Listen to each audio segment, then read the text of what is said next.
America. I work there Monday to Friday, every evening, 7 p.m.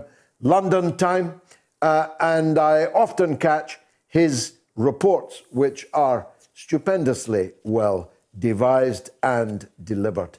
I consider him the smartest of our American correspondents. And he joins me now with much to say on what exactly is going on in the US. Caleb, thanks for joining us. I know neither of us would normally care to talk about these matters, but the big transatlantic story this evening is Oprah Winfrey about to broadcast a story involving Prince Harry and Princess Meghan dishing the dirt on the British royal family. Is anyone in the United States interested in that? Well, there certainly is an upsurge of interest across social media. I think our leaders in the United States are pretty good at distracting us, and the celebrity culture is a great way to take our minds off of the crisis here in the United States, a pandemic, mass unemployment, infrastructure failing, cultural polarization. But nothing like some good old celebrity gossip, something that Oprah Winfrey has been crafting and perfecting the art of for decades. I think people are very excited to see what will be said. What a great pity. Let's focus back then on what you rightly say is far more important. One might have expected that the Democrats would hit the ground running, that the shape of a Democratic Party-led United States would already be hoving into view. They control both houses of the Congress and they hold the White House. They have untrammeled power. How are they doing with it? They're doing absolutely nothing. It is kind of amazing. When Obama came into office, he came in swinging, ready to do a lot of things. When Trump came into office, he came in swinging, ready to do a lot of things. But the Biden administration has been pretty silent, pretty quiet, and pretty undramatic. Not many dramatic actions, not many swift moves. It seems like they're almost waiting to see what is going to happen and what they might do.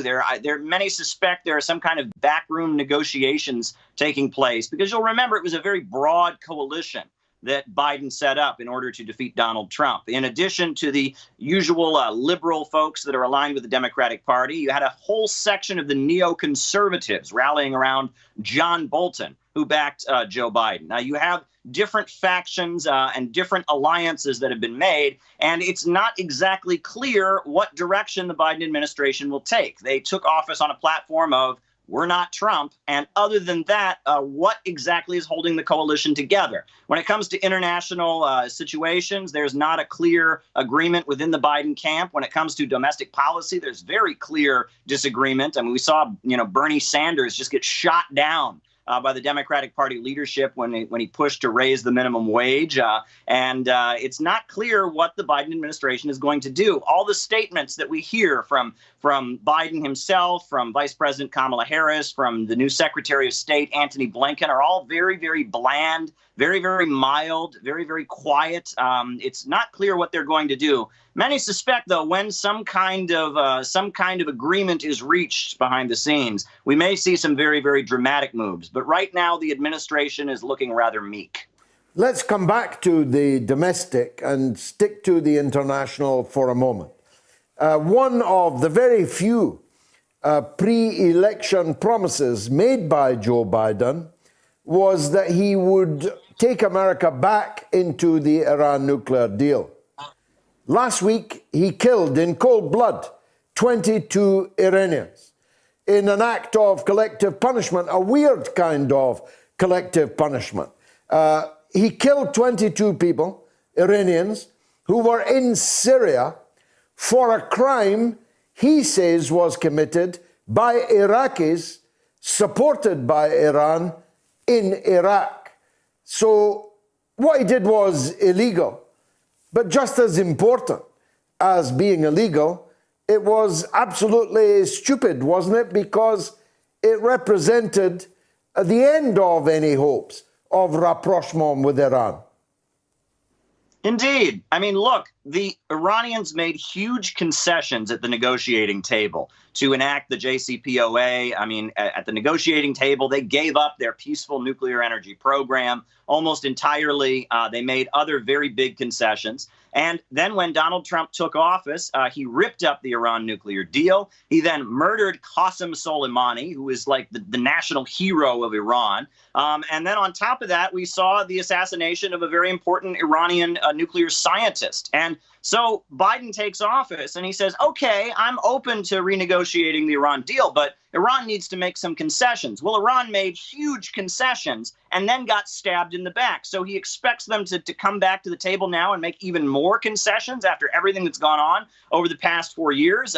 And now we see this strike, which I must say the rhetoric around this strike, this killing of Iranians in Syria is particularly shocking because let's be real, the Iranians were in Syria to fight against terrorism. They were there to protect Christians from Daesh, to fight against al-Qaeda and al-Nusra, to protect the secular, the Syrian Arab Republic, the secular government that protects religious minorities. But if you listen to American media, you would think that these Iranians that were in the country with the permission of the internationally recognized government, you would think that they were terrorists when they were there as part of an anti-terrorist operation permitted by the government. Meanwhile, the U.S. forces in Syria have absolutely no permission to be in the country. They are clearly violating Syria's territorial integrity. They have no right to be there. Donald Trump said they were there to take the oil, and that's called theft generally. So everything around this we've heard in American media just completely gets things wrong. Yes, you wonder if it's the stupidity of the news media or the venality of the news media. Sometimes I think it might even be the first rather than the second. But in the case of Saudi Arabia, Joe Biden said that he would be bypassing the Crown Prince of Saudi Arabia and dealing directly with his father, the king. The problem is the king is too old and too ill even actually to speak. He cannot be talking directly to Joe Biden because he can't talk directly to anybody. So I thought, well, maybe this is the beginning of a distinct breakdown in the very special relationship between the United States and Saudi Arabia. Maybe they'll be punished for their crimes in Yemen.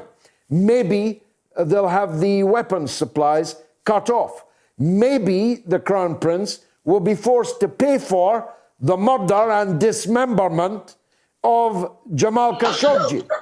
But none of these things seems to be happening. Indeed. Well, it's important to note that Saudi Arabia seems to be in a bit of transition, right? Because at this point, the world, and especially the United States, are not as dependent on them as they once were. With hydraulic fracking, the United States has quite a bit of domestic oil extraction that it can have. It's not completely dependent on the Saudis like they once were. And so Saudi Arabia, it's also being pointed out, and you can see this in documents from the Atlantic Council and from the Council on Foreign Relations. Saudi Arabia, with its murderous war in Yemen, is a huge public relations disaster for the United States of America. The United States goes around the world saying it loves democracy, it loves freedom, and it's backing a country that still chops people's heads off in public, that just recently legalized women driving, that is an unapologetic autocracy with a king who absolutely rules. So it seems like Biden would like to distance the United States from Saudi Arabia in the public eye. But you'll notice that when he talked about Saudi Arabia and their weapons supply, what he said was, he said, we will no longer be supplying Saudi Arabia with offensive weapons. But he said that they would continue to help Saudi Arabia, quote, defend itself, and they would be providing them with defensive weapons. What's the difference between an offensive gun and a defensive gun? I don't know the difference. This seems like some semantical wordplay from the administration. They're trying to rescue the image of the United States, but the reality is Saudi Arabia buys huge stockpiles of American-made weapons. They get satellite support in their war on Yemen. They have gotten the advising and the advisory support of Pentagon generals. And the United States is very, very close to Saudi Arabia.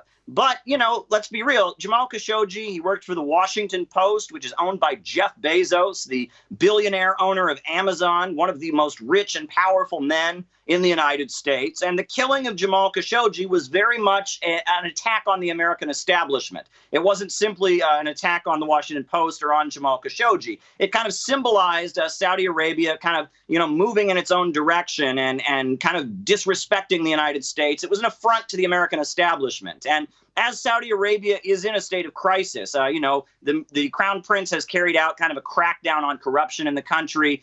We've seen more centralization of authority. A lot of the members of the royal family who got away with all kinds of corrupt and nefarious activities have been told they have to cut it out as the country transitions. We continue to see the Crown Prince come out with these strange economic plans for changing the country involving flying cars and robots and all kinds of, crazy stuff. So Saudi Arabia is in a bit of a crisis. The United States is in a bit of an international embarrassment in the way it deals with Saudi Arabia. All of this is a narrow tightrope the Biden administration is trying to walk. But the reality is Saudi Arabia and the United States are still very, very close. As much as the theatrics and the accusations and the words are being exchanged, Saudi Arabia and the United States are closer than ever.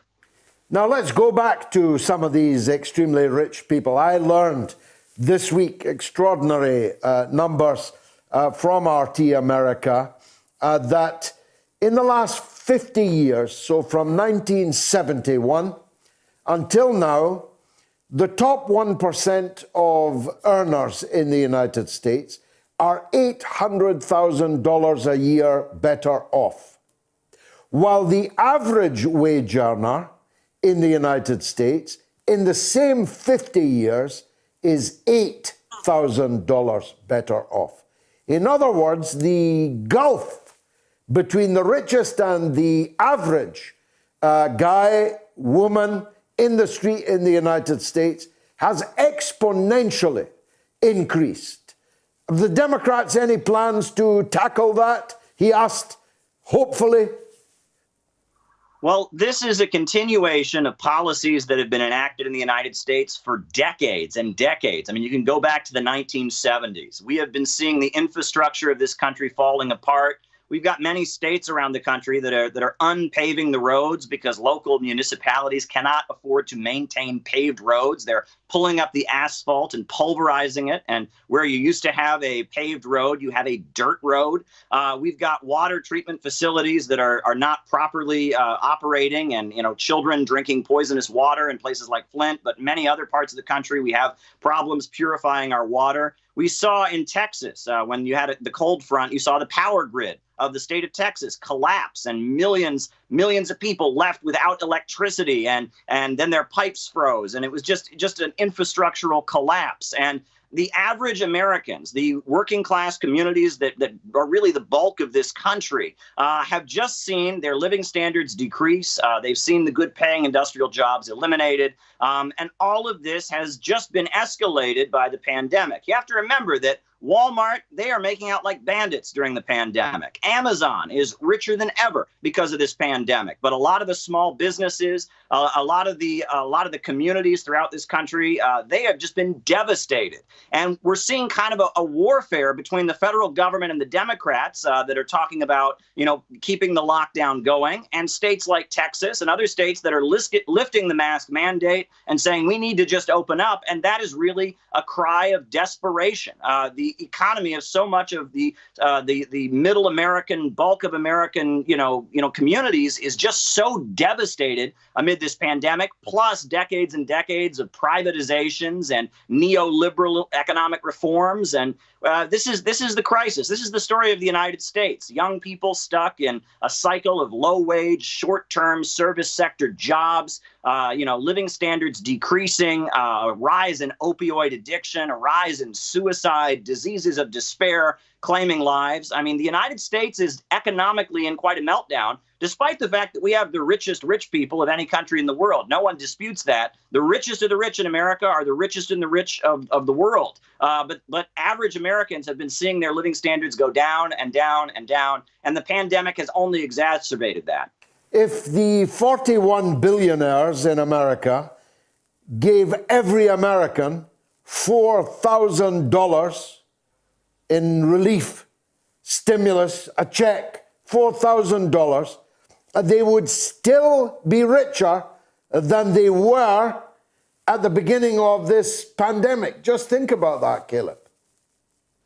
Yes, I mean, there's no question about it. The absence of any economic discourse, the fact that every time Bernie Sanders gets up and talks about the need for maybe a national health service or Medicare for all, the response to him is people say, well, what about Stalin? I mean, that's just like Stalin. That's just like Pol Pot. That's just like Mao. I mean, the economic neoliberalism, the idea that we cannot possibly have the state intervene to take care of people economically, that we just have to have the government hands off, that's the American way, has been so ingrained in U.S. society over decades and decades and decades. The belief that any attempt by the state to fix up the economy is an evil Marxist-Leninist conspiracy, and that's what we fought against in the Cold War, blah, blah, blah, has been so ingrained among the population that we've just seen monstrous economic policies that have just devastated the country. And the ultra-rich have gotten richer and richer and richer. But the very economic foundations of the country, the very infrastructure, is just falling apart as living standards decrease. Extraordinary. Finally, and I'm grateful for your time, the $15 minimum wage, which would give the lowest paid workers $30,000 a year. For British people, that's, I don't know, 25 or 26,000 pounds a year. Is this now dead as a dodo? Well, I think people will continue to raise it. It's something that's very important in the Democratic camp. There were many times that we saw the Democrats be able to increase voter turnout by actually putting minimum wage initiatives on the ballot and having low-income workers basically go to the polls to vote to increase their wages. And so I think in the Democratic camp, there will still be talk of it. But it's pretty clear, however, that among the Democratic leadership, there is an extreme amount of reluctance to push any reform of the minimum wage or raising of the minimum wage at a federal level. That's very, very clear. The Democratic leadership is not interested in taking a federal move. However, in local areas, in different states and municipalities, Democrats have learned it's a very good get out the vote mechanism. So I think we'll continue to see local minimum wage initiatives for the purpose of getting Democrats elected, not any federal moves anytime soon. Caleb Maupin, thanks for joining us on the mother of all talk shows. Much obliged to you, sir. Do you believe Meghan and Harry have been victimized by the